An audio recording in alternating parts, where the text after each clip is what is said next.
Ako po si Pia Velayo. Gumagamit din po ako ng 321 juice kasi po napagaling po ako dito. Una po, sa tuhod po may arthritis po ako. Tapos po, gumaling po kakainin ko po, gumaling po yung tuhod ko sa awa ng Diyos. Tapos po yung cervical spondylosis po dito sa lieg, yung sakit po ni Gloria Arroyo.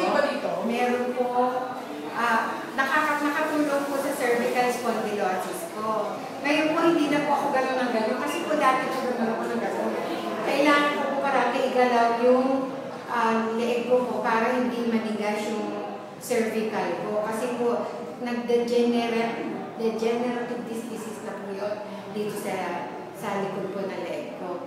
Nakatulong po talaga ng malaki. Sana rin po sa inyo makatulong dahil napakaganda po ng product natin. Hindi po kayo manghihinayang sumali at magtatagal po ito dahil nakakatulong po talaga sa lahat.